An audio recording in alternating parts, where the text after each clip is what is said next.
हमारे साथ मेहमान लगातार बने हुए हैं। वरिष्ठ पत्रकार शिवपूजन झा हमारे साथ जुड़े हुए हैं। हमारे साथ रत्नाकर सिंह बीजेपी के प्रवक्ता भी जुड़े हुए हैं।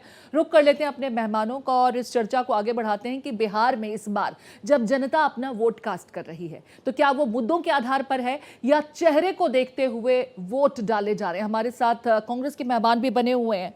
डॉक्टर राहुल यादव, आप सभी का एक बार फिर से बहुत स्वागत है। शिवपूजन जी, पहले आपका रुक कर लेती हूँ क्योंकि आप पत्रकार हैं तो ज्यादा बेहतर तरीके से इसका आकलन कर सकते हैं। बिहार में इस बार क्या वाकई मुद्दों के आधार पर जनता वोट कास्ट करेगी या चेहरों के आधार पर जो होता आता है, जाति के आधार पर, चेहरे के आधार पर वोट पड़ते हैं? क्या आपको लगता है इस बार वाकई कुछ बदलाव होगा? बदलाव के लिए जनता वोट डालने जा रही है या फेसेस हमेशा की तरह हावी हैं? देखिए, मुझे बहुत उम्मीद थी कि सर बिहार शायद जो है वो कास्ट नैरेटिव वो क्रम्बल करेगा, वो ध्वस्त होगा और जो नैरेटिव खास करके जनसुराज ने सेट करने की कोशिश की थी प्रशांत किशोर ने। और हमने देखा था कि उस नैरेटिव पर कहीं ना कहीं महागठबंधन को भी आना पड़ा था और उसी नैरेटिव पर कहीं ना कहीं एनडीए को भी आना पड़ा था। तभी हम देखते हैं कि जो दोनों ही के जो मैनिफेस्टो आता है, मैनिफेस्टो में कहीं ना कहीं उस बात का जिक्र हुआ।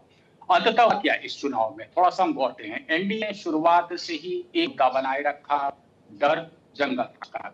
तेजस्वी यादव ने शुरुआत की थी इस बात को लेकर के तो रोजगार, पलायन जैसे मुद्दों की वो चर्चा कर रहे थे। इस बीच राहुल गांधी का पदार्पण होता है बिहार में। वो अलग तरीके से ही एक मुद्दा उठाते हैं जिसका कहीं ना कहीं कोई पीपल कनेक्ट हमने नहीं देखा। जो प्रमाण उन्होंने पेश किए उस प्रमाण को भी तुरंत गलत साबित कर दिया गया। तो कुल मिलाकर के वो जो मुद्दा एसआईआर पर हुआ या वोट चोर गद्दी छोड़ का हुआ, वो मुद्दा हवा हवाई हो गया।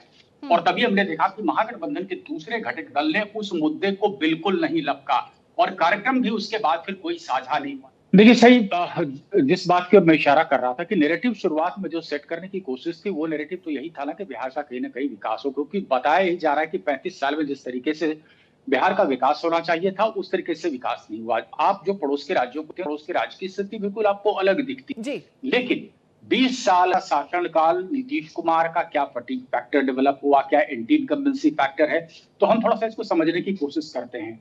ठीक चुनाव के पहले आपने देखा कैसे रेवड़ियां बांटी गई, 125 यूनिट बिजली फ्री हो या फिर जो पेंशन की बात है 400 से बढ़ाकर के 1100 कर दिए जाने की बात हो, करोड़ों महिलाओं के खाते में 10,000 पहुंच गए।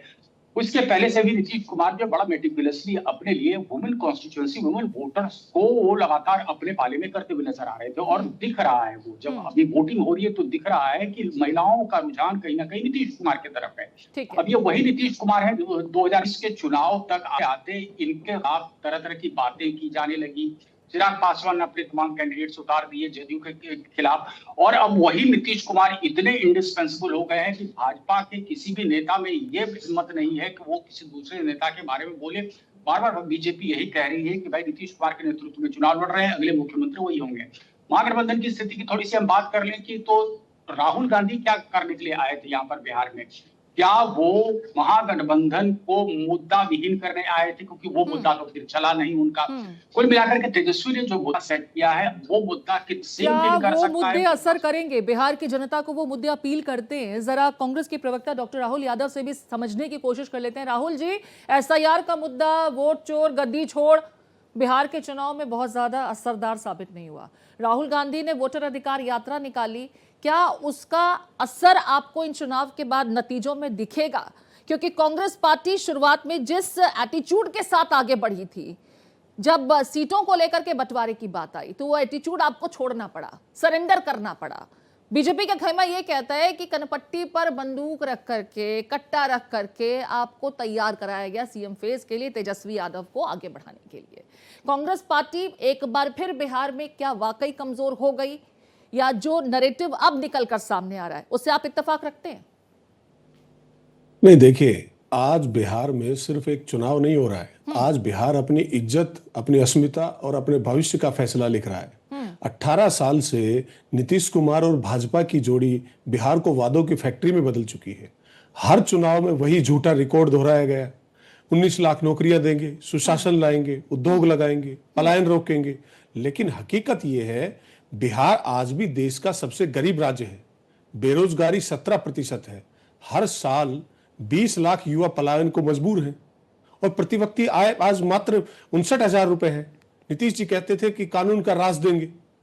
आज बिहार में अपराध का ताज है। बलात्कार, अपहरण, हत्या, हर चार्ट में बिहार टॉप पर है। बच्चे बिना शिक्षक के हैं, मरीज बिना डॉक्टर के हैं, किसान बिना दाम के हैं। यही है इनका सुशासन मॉडल। सच ये है, मैं आपको बता दूं, नीतीश कुमार जी अब थक चुके हैं और भाजपा उन्हें रिमोट से चला रही है। रिमोट कंट्रोल उनका दिल्ली में लेकिन है। चुनाव के बाद भी अब ये तक बीजेपी के खेमे से या एनडीए के खेमे से लगातार यही कहा जा रहा है कि सीएम फेस नीतीश ही होंगे, नीतीश ही मुख्यमंत्री बनेंगे, मैंडेट मिलता है तो। ये आप लोग कह रहे हैं कि उनके साथ धोखा होगा। नहीं, इनके शीर्षस्थ नेताओं ने किसी ने भी कहा कि नीतीश कुमार जी चुनाव के बाद में मुख्यमंत्री बनेंगे। उन्होंने तो कहा कि इनके नेतृत्व में चुनाव हो रहा है। अमित शाह ने नकार दिया कि मैं कौन होता हूं तय करने वाला, रत्नाकर जी कि सीएम नीतीश कुमार ठीक बनेंगे। है, रत्नाकर जी से जवाब ले लेते हैं। रत्नाकर जी, हालांकि अभी भी सम्राट चौधरी थोड़ी देर पहले जब हम दिखा रहे थे तो उन्होंने कहा कि नीतीश कुमार ही सीएम फेस है, लेकिन महागठबंधन को ये यकीन नहीं हो रहा है, उनके गले के नीचे ये बात उतर ही नहीं रही कि नीतीश कुमार अगर मैंडेट आप लोगों को मिल जाता है तो वो सीएम बनाए जाएंगे, उनके साथ धोखा होगा। लगातार जनता के बीच तो यही नैरेटिव सेट किया जा रहा है। इत्तेफाक रखते हैं? सबसे पहले तो मैं आपके चैनल के माध्यम से सभी बिहार प्रदेश के वासियों को मैं आग्रह करूंगा कि आज ज़्यादा से ज़्यादा अपने घरों से बाहर निकल के अपने मतों का जो है उपयोग करें और एक ऐसी सरकार चुनें जो आपके बच्चों का भविष्य तय करती है। एक ऐसी सरकार चुनें जो वहाँ पे प्रगति जो है इंश्योर करती है और विकसित बिहार की तरफ जो है राज्य को लेकर जाती है। एक ऐसी सुशासन वाली सरकार चुनें। और कभी भी आप अगर कंपेयर करेंगे तो एक जंगल राज वाला जो 20 साल पहले की जंगल राज था उससे कंपेयर कर लीजिए आज के डेट में, तो निश्चित रूप से सारे बिहार के लोग, मैक्सिमम लोग ये चाहते हैं कि फिर से एनडीए की जो है वह सरकार रिपीट हो। और अब मैं आना चाहता हूं आपके सवाल पे।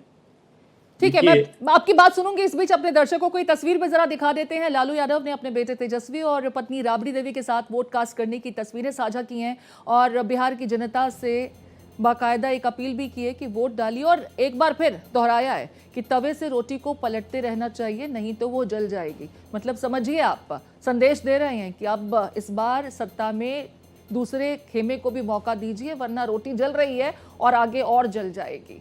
रत्नाकर जी, अपनी बात आप पूरी कर सकते हैं। जी, रही बात आपके प्रश्न की तो मैं उस पर आना चाहूँगा। निश्चित रूप से देखिए, एनडीए जो है वह नीतीश कुमार के नेतृत्व में उनके चेहरे पे चुनाव लड़ रही है। और जब भी अभी आपने खुद अपने चैनल पे ही यह कहा कि किस तरह से सम्राट चौधरी ने कहा कि मुख्यमंत्री जो है नीतीश कुमार ही बनेंगे, तो निश्चित रूप से ये जो जनता को बरगलाने का काम कर रहे हैं ये बिल्कुल सही नहीं है। चुनाव जीतने के बाद हम जो है नीतीश कुमार को मुख्यमंत्री बनाएंगे। नहीं, वो आगे ये भी कह रहे हैं कि अमित शाह इत्तेफाक नहीं रखते हैं, वो खोल करके कुछ भी नहीं कह रहे हैं इस पर। हमेशा से इस तरह से भ्रम फैलाने का काम करेंगे क्योंकि कांग्रेस पार्टी खुद जो है वह नहीं चाह रही थी कि तेजस्वी यादव को जो है वह सीएम फेस बनाया जाए। और आपने देखा कि किस तरह से जबरदस्ती इन्होंने डिक्लेयर कराया आरजेडी के लोग कि तेजस्वी यादव ही सीएम बने। तो ये